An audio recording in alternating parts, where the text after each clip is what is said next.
In Washington, sweeping new regulation of the financial markets, President Obama and Senate Democrats think the timing couldn't be better, especially in light of the major fraud allegations against Goldman Sachs. But none of the 41 Senate Republicans is ready to sign on to the currently proposed legislation, at least not so far. And after the brutal battle over health care, the two sides may be far from ready for compromise. Here to break down exactly what the proposed reforms would do, as well as lay out the political realities, are Edward Stewart, a professor of economics and international intercultural studies at Northeastern Illinois University here in Chicago, Revel Cole, a professor of finance, financial management, corporate governance, and valuation at the Keldstadt Graduate School of Business at DePaul University. He's also served as an economist for the Federal Reserve Board from 1991 to 1998. And Jim Warren, columnist for the Chicago News Cooperative, New York Times, and Chicago-based contributor to Business Week. Welcome to all of you for Chicago Tonight. Let's start as simply as one can in this complex world. Would you start us off, Professor Stewart and Cole, with what is in the legislation? What are the significant bullet points of this legislation? One of the first things is some kind of fund and restitution process for the next time that we're going to have a financial collapse. I think one of the things that people need to understand is that we're not going to solve the problem of eliminating all financial catastrophes. We'll have another one sometime. Those institutions are the ones that put money into that fund, correct? Right. So the idea is for them to start paying their bailout money now, kind of like an insurance fund, so that there is more money in a fund that precludes, say, the Treasury to have to go after TARP money or the Congress to allocate funds for a bailout on the spur of the moment. Professor Cole, what must the institutions do in terms of their own transparency? As far as this bill goes? Yes. Mm-hmm. Just to touch back on his bill right here, as far as the bailout fund, taking $50 billion out of the banking system, $50 billion in capital at a time when we're trying to get banks to lend more is absolutely the wrong way to be going. And as we know from AIG and from Freddie and Fannie, $50 billion, we need a bigger boat. We're going to need hundreds of billions of dollars. This is just not going to be a big enough fund to deal with the problem. You mentioned the Goldman Sachs fraud charges, and I think that's a nice sort of lead-in to the whole problem because it sort of ties together the three biggest issues, which is the too big to fail issue, which we're just talking about, the lack of transparencies in the derivatives markets, and the failure of the rating agencies to perform their role. But in terms of what this bill overall does, what does it require that is not currently required of Wall Street? It's going to try to move some of the off-market transactions and off-market financial system, the derivatives, the collateralized debt obligations, the synthetic currencies, into either a public market with recorded prices and transactions and more financial reporting on the part of not just banks but investment banks and brokerage houses to get not only more transparency but just more information about. Overall, do you think it's a good bill? It's a good bill as far as it goes. It probably needs more, but it's a start. Oh, so you want more? It's less right now, right. But okay. Is it a good bill?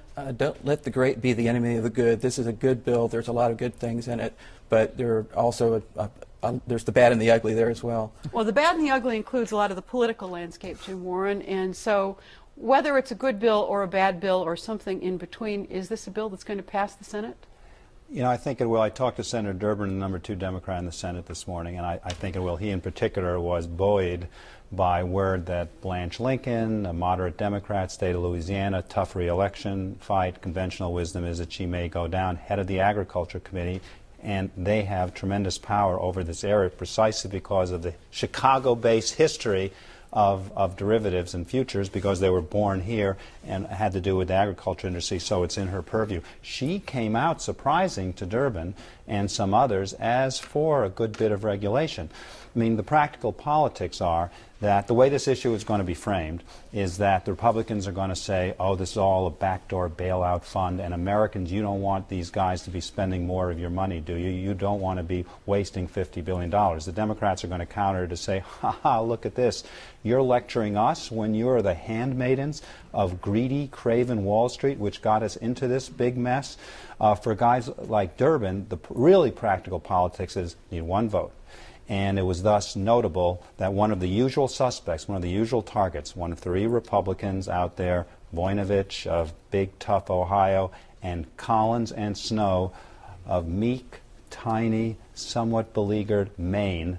One of those 3, Collins, got a visit today from the Treasury Secretary Geithner, who promised her, interestingly enough, that this $50 billion fund is not necessarily something the administration is going to necessarily ultimately insist upon. And if that's enough for her and they peel her off, this is a winner for them. They've got their one Republican. But then going back to you, Professor Stewart, who don't think this is enough already. So if the Democrats are willing to toss away the bailout fund that the institutions themselves must create, is it a much worse bill now? It's probably not as good as it should be, but I'm just a simple economics professor, and the congressional machinations, Jim is much better of an expert at that. It's personalities, it's what you can get, it's local politics. Economists, I think, need to be a little bit humble about what can be done and what's an optimal solution and what's a practical solution. And I think any kind of movement in terms of increasing transparency, moving some of these transactions that were, for all intents and purposes, hidden from customers, from regulators, from even the Federal Reserve, moving them into more of a market, more of a tracking kind of system is a big step. But Professor Cole, isn't it the case even in the Goldman situation that one of the big problems was you didn't know who was on the other end of the swap, who was betting against you, and investors were not told. Are we going to rectify that situation out of this legislation? This is exactly the best part of this bill, is to provide some transparency to these markets. The credit default swap market at its peak was $60 trillion. That's like 3 times the size of the stock and bond market put together. And what these new rules will do will let us identify who the players are. The problem, the reason the financial system shut down and the credit markets froze up is that nobody knew where the risk was. Nobody knew who the counterparties were, because these are over-the-counter transactions, which means they're contracts between 2 parties like AIG and Goldman Sachs. And nobody knows how big they are. Nobody knows how much they're on the hook for. And it turned out that AIG was on the hook for about $180 billion more than they were able to pay out. So the transparency will deal with that. Putting these things on exchange-traded platforms is a good part. But we can't do away with the counter contracts because they're needed for the needs of the clients. And the way to deal with that is we simply stop people from gambling. The problem with these things is they were used to gamble. And if you limit people to using these things only if they hold the underlying asset, so you only get to hedge a bond if you own that bond. You don't get to buy fire insurance on somebody else's house.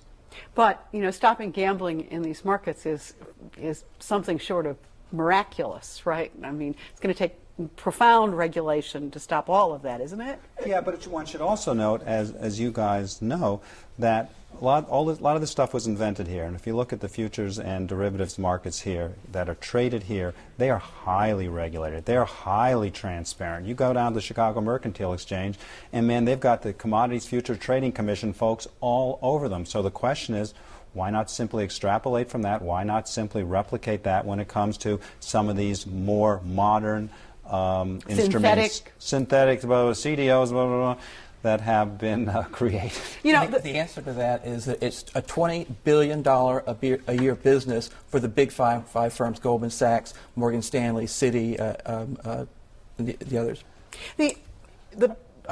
One other thing that I think we may be missing by putting too much emphasis on the bill is that there are regulations and regulatory bodies. The SEC should have been doing a lot more than it was. The Commodities Future Trading Corporation should have been doing much more than it was. The Fed should have been doing much more than it was. So it's not, I don't want to leave the impression that just passing a bill or passing a really good bill will solve all the problems. You need people in charge of of these agencies who are actually doing their job. Well, I'm glad you brought up the SEC, because the accusations flying in Washington, of course, coming from the Republican side, is the timing of this investigation of Goldman is not that of an independent agency, but in fact it is propitious in terms of Obama passing this. Do we believe that these agencies are sufficiently independent, even if they failed in some of their oversight in the past? Of course, it was by construction. If they hadn't been consulting with the Obama administration, these people would lose their jobs. I mean, they're part of the essentially the executive branch.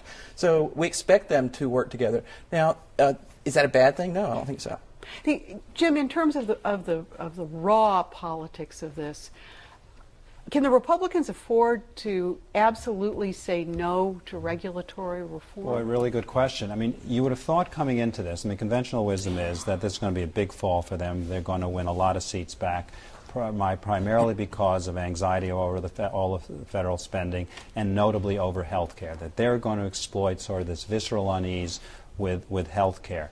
Question now strikes me, Carol, as if the Democrats can now exploit this, and you're the beleaguered Democrat in a moderate district in the western suburbs of Chicago, like, say, Mr. Foster, who's surely in danger. Who may really be on the bubble in this congressional race. But if you're getting hit, you're having the finger wagged at you about having voted for Obamacare, well, what happens if you turn around and say, hey, Mr. Buttboy for Wall Street, for craven, greedy Wall Street, who committed all those outrages? I'm curious to know, if we had a crystal ball here, might that have some impact? Looking at the polls that have just come out and people's profound disaffection with all things Washington, is there the possibility in this election that neither a Republican or a Democrat is going to be much of a beneficiary, that they're all on the bubble because there's such a dismay and disdain out there? I just think if the Republicans have any sense at all, they'll take the throwing away of the $50 billion bailout fund, declare victory, sign on, and make it a nice bipartisan bill. Because if they don't, they're really on the wrong train. What about a filibuster, Jim? Well, I just think if Durbin and his colleagues if they're able to pick off one person from the state of Maine, I think they're in pretty good shape. But as far as what happens, I mean, I found it implausible to believe that the Republicans would be so resolute and hold off health care reform as long as they did. So I wouldn't put, anything past them. Mr. Boehner from Ohio in the House and Mr. McConnell from Kentucky in the Senate. They were pretty effective, ultimately lost, but pretty effective. So I would have thought that this one was a no-brainer. Get on board, bash Wall Street, and lecture the Democrat you're running against for having backed Obamacare, and you'll be able to ride, the Tea Party animus and what may be pretty low turnouts in the fall to victory. President Obama, go ahead. With regard to the Tea Party animus, one of the things that struck me just as an observant a citizen of politics is that one of the Tea Party although small signs driving forces economic growth was plus the rest of the week's business news is Chris the Friedel bailout funds. Of the noon and business it seems hour to me on that WBBM this News is an Radio avenue for the Democrats to say, okay, we understand at least part of your anger, and this is a response that and heavy the Goldman on Sachs people some of the go back to Lehman Brothers, go back to American Unemployment Express, in Illinois for the month of March edged up 1/10 of 1%, 11.5%, which is the highest it's been since July of 1983. There are on the other bad hand, guys, there was job so growth. To speak, in the, how can there be job reform. growth? 3,000 jobs were in added healthcare. when the unemployment rate went up because more people were out looking responsible for work. people. I mentioned and fewer before of them got jobs. the book, but 3,000 people did. For 3 months in a row now, Illinois has seen job growth. This is something new in this recession, and it's a good enemies sign. And therefore, some kind of regulation may not be a bad talk thing. about how in his mind the recession is over. Technically it is. The technical indicators, even though the National Bureau has yet, it's always very late in proclaiming an end or the start of a recession. This is going to be in a year, but he thinks it could be. Is there a groundswell among the technical indicators in I think there's a huge groundswell nearly, among the public I'd for say financial 99% reform. of the economists we speak with a couple say of it things we ended didn't last talk summer. about. The so-called Let's talk about Volcker something rule, that which would was in the news separate recently, the that is casino cash for from the bank. appliances. That's It a was a good big thing. success. That is something It was a that huge really needs to be success. done to The, separate the the investment banks from indicators commercial are banks back to consumers are Glass-Steagall. spending That also money helps again, deal with not too big a to fail huge because party like over it was a few two-thirds years ago. J.P. Morgan Chase's profits came from their investment bank. Over half the size of these $2 trillion institutions are the investment bank. We need to separate those things. When and for the goodness sake, U.S. we need to stimulus let Goldman plan Sachs gave and more Morgan than Stanley turn them $6 back to million investment to bank. Probably the retailers stupidest thing that was in done was to Illinois grant them for bank people holding companies. with 1 second, 50% how low the discounts profile is of some of the on Wall Street energy-efficient miscreants, isn't it? appliances. You look at Michael It was Lewis's all book, done and in we just one don't day. connect the dots. 11 There are hours. guys who blew So $9 billion. there was that much pent-up going demand, home so every night to that Westchester, people went and through the none of us bonuses has a that clue quickly, or what their names are. They were Alderman standing Steele's 10, in 20 lines grand. We know at the 4 names. in the morning waiting for stores Edward to Stewart, open Rebel at 8. Cole. Now, thank you very some much of these for being very with us on smart Chicago Tonight. retailers The president are of the Federal extending Reserve Bank their of own Chicago incentives is to up keep next, people so coming stay back tuned. in. Getting them in the stores and Coverage of news and public affairs on Chicago step. Tonight is They're made in possible there, in part they maybe by the bought City Club something of with Chicago, with the Chicago's stimulus. They nonpartisan saw other civic things they organization liked, and dedicated now to there enhancing are the discussion of public incentives to policy. get